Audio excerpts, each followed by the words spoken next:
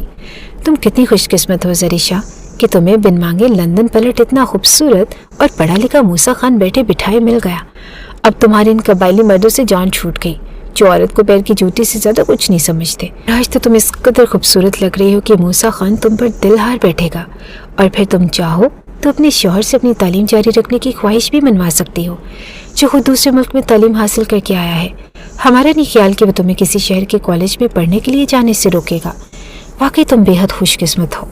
دیکھنا تم موسیٰ خان کے دل پر راج کرو گی۔ موسیٰ خان بھی بے حد خوش قسمت ہے جسے ہماری زریشہ جیسی انتہا کی خوبصورت اور کمسن لڑکی کا ساتھ نصیب ہونے جا رہا ہے۔ زریشہ کی ماموزاد کزن جو کب سے اس کے ددیال کی کزنوں کے منہ سے صرف موسیٰ خان کی تعریفیں سنتی جا رہی تھی، مزید رہ نہ پائی تو زریشہ کی اہمیت جتانا ضروری سمجھا۔ جبکہ رنگ برنگی باتیں سنتے ہوئے زریشہ شرمانے کے ساتھ ساتھ 100 طرح کے خواب آنکھوں میں سجا چکی تھی۔ ان کے مطابق شاید اس کی زندگی پھولوں کی سیج کے مان گزرنے والی تھی، مگر قسمت میں کیا لکھا ہے یہ تو کوئی بھی نہیں جان سکتا۔ نہ ہی کوئی باپ لاکھ چاہنے کے باوجود اپنی بیٹی کے لیے زندگی بھر کی خوشیاں خرید سکتا ہے، اور نہ ہی کسی لڑکی کا حسن اس کی خوشیوں کا ضامن ہو سکتا ہے۔ سخی سہیلیوں کے درمیان کھری چھیڑ چھاڑ اور مختلف باتوں کا شکار زریشہ تھوڑی ہی دیر کے بعد موسیٰ خان کے نکاح میں آنے کے بعد اپنی حویلی سے روتے ہوئے رخصت ہوئی تھی۔ ایک بالکل انجان شخص جس کے بارے میں اس نے صرف دوسروں سے سن رکھا تھا، مزاج اور طبیعت کے بارے میں یکسر لائن زریشہ گھبراہٹ کا شکار تھی، اور دل اس بری طرح سے دھڑک رہا تھا کہ زریشہ کو یوں محسوس ہوا جیسے ابھی پسلیوں کی دیوار پھلانگ کر باہر آن پڑے گا۔ کافی دیر تک تائی اور باقی سب کے درمیان کھیری مختلف رسموں کے لیے بیٹھی زریشہ کو چند لمحے پہلے اس کے کمرے میں پہنچا دیا گیا، جہاں پر ہر طرف مہکتے پھولوں کی سیج اور دیواروں پر بھی نہایت سلیقے کے ساتھ سجاوٹ کی گئی تھی۔ ایک ایک چیز کو سراہتی نظروں سے دیکھتی زریشہ اندر ہی اندر شرم اور گھبراہٹ کا شکار ہو رہی تھی۔ ہتھیلیاں بار بار پسینے سے بھیگ رہی تھی اور لب بری طرح کپکپا رہے تھے۔ اسی لمحے دروازے کے باہر قدموں کی آہٹ کو محسوس کرتی زریشہ اپنے پہلے سے جھکے سر کو مزید جھکاتے ہوئے تھوڑی کو سینے سے لگا چکی تھی، اور سر پر بھاری دوپٹہ گھونگھٹ کے طور پر لیا ہوا تھا، جس میں وہ مکمل طور پر چھپی دھڑکتے دل کے ساتھ آنے والے کی آمد کو محسوس کر رہی تھی۔ مگر یہ کیا؟ اچانک ایک دھاڑ کی آواز سے اس کی شرم و حیا اور خوابوں کے محل ایک پل میں چکنا چور ہو چکے تھے۔ موسیٰ خان جو پہلے ہی زبردستی مسلط کیے جانے والے رشتے پر بے حد ناخوش تھا، اور مزید اس کی وہ گرل فرینڈ جس کے ساتھ وہ ہوٹل اور پارکس میں ملاقاتیں کر چکا تھا، اس کی شادی کا سن کر اس قدر ناراض تھی کہ اس کی کال تک اٹھانا گوارا نہیں کر رہی تھی۔ اس بات کی وجہ سے موسیٰ خان اس قدر چڑچڑا اور بدلحاظ ہو چکا تھا کہ اس نے سارا غصہ زریشہ خان پر اتار دیا، جس کا کسی بھی حوالے سے کوئی قصور نہ تھا۔